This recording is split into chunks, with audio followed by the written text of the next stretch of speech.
Yes, now that we're all here, I would like to call the first meeting of the Defend Pop Punk Society to order. First on the agenda today is the band Tiger's Jaw. Personally, I find their music to be very emotive. I think the lyrics really speak to where I am in life, and more people should listen to this great band. I'm a person with you in the club. Emotional, the riffs are excellent. They sing the best stuff like Pizza and Break.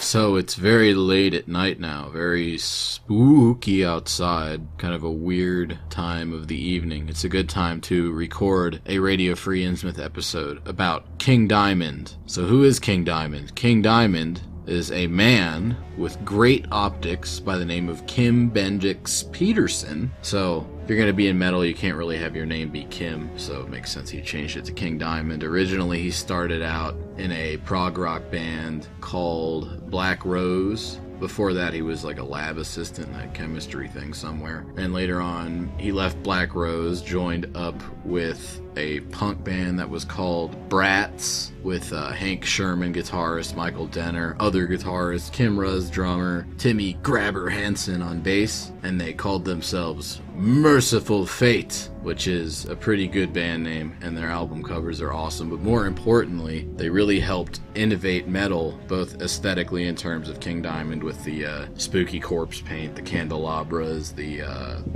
skulls, the bats, the Satan, the mist, the fog, the night, and in terms of their music, because they wrote very complex songs. They brought a lot of complexity to metal, but they tempered that with the fact that they were also members of a punk band, so you have like the prog rock complexity meeting the intensity of a punk band head on, and thus you are gifted one of the bands that basically invented black metal. Black metal!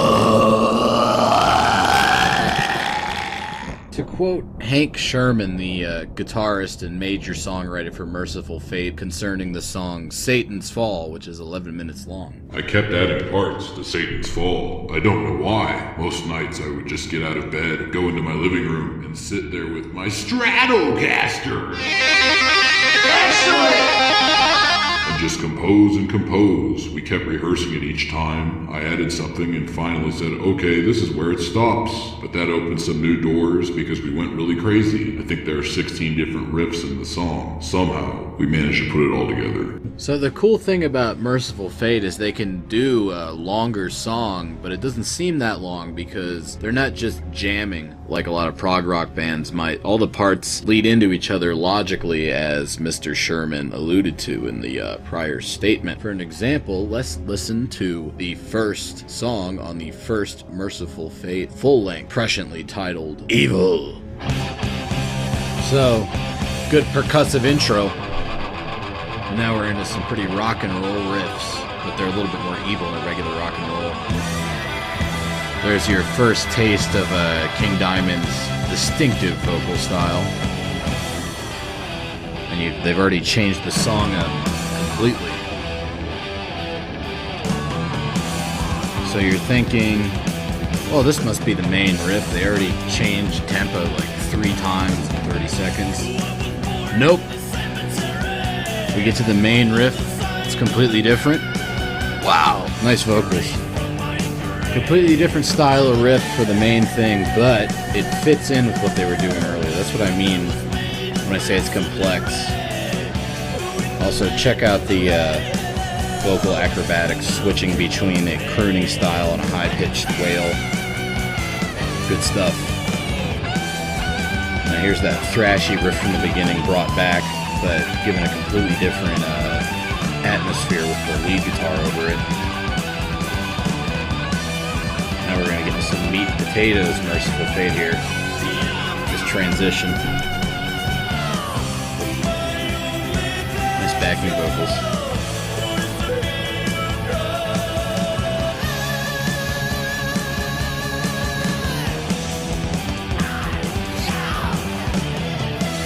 Wow.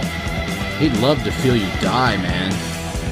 That's pretty fucking evil, but you can see what I'm talking about with how the music's pretty complex. It's complex, but it's smooth. None of the changes feel forced in the way that a more proggy band might. Later on in this song, they completely turn it inside out. Like a normal band would just go back to that more mid-paced riff as a chorus and maybe change it up a little bit for the bridge. Not Merciful Fate. They're gonna transition into something completely new, yet still entirely in keeping with what the song is about, as you're about to hear.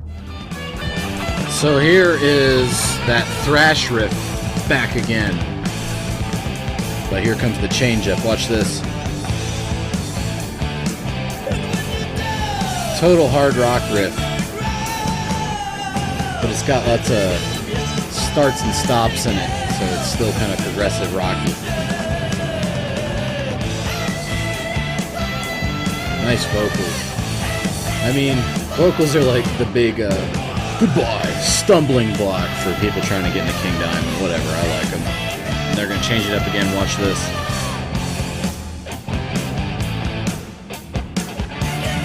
See, he was using kind of weird scraping noise from the guitar, almost as a percussion instrument there.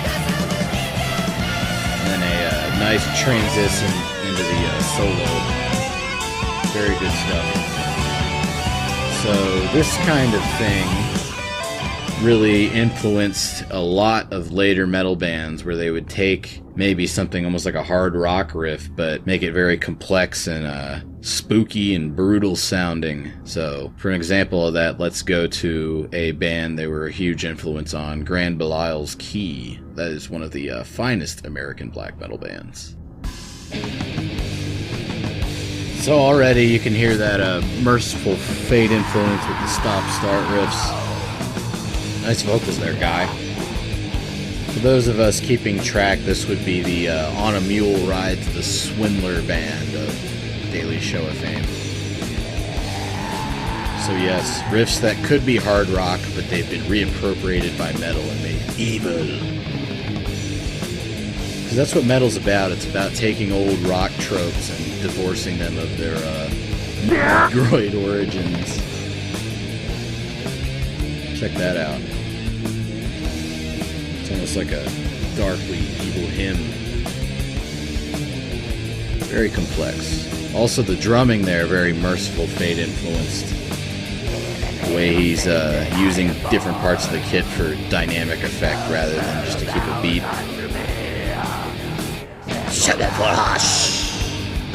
Very good song.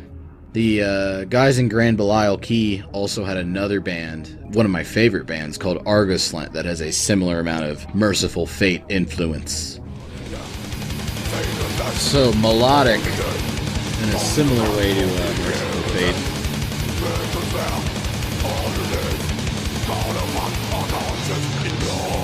And there's your Merciful Fate style change-up.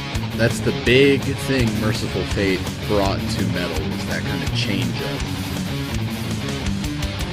Oh my god. This is like the best riff ever. If you don't like this part, you're dumb.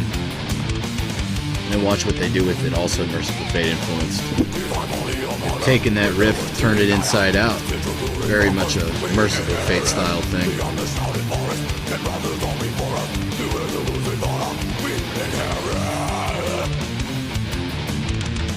So, this part doesn't make you want to stomp skulls.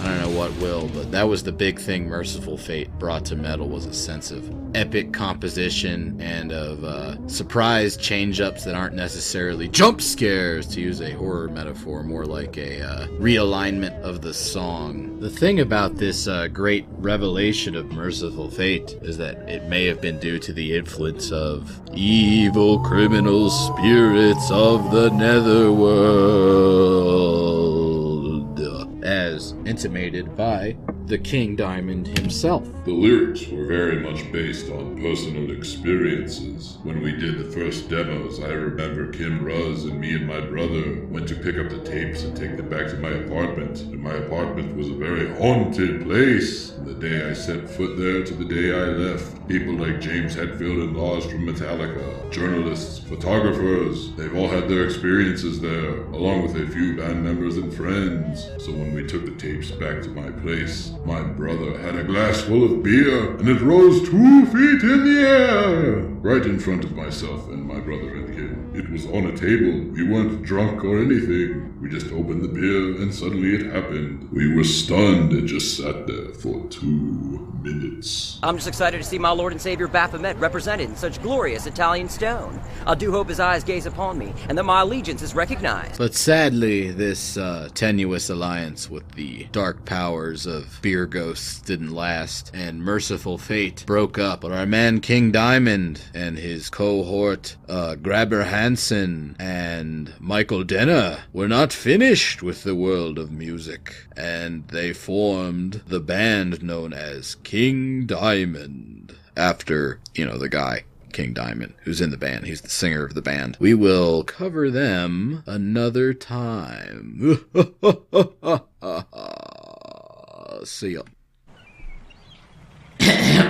We are all no doubt aware of the tragic end our comrades in the Defend Pop Punk Militia have met, but I feel like now that we are meeting on this deserted island in smaller numbers, we can be assured of our safety. So the first order of business will be the band American Football, who I think are one of the greatest bands of all time. Their lyrics really speak to me on an emotional level. The guitar playing is excellent, and does anybody else hear that noise?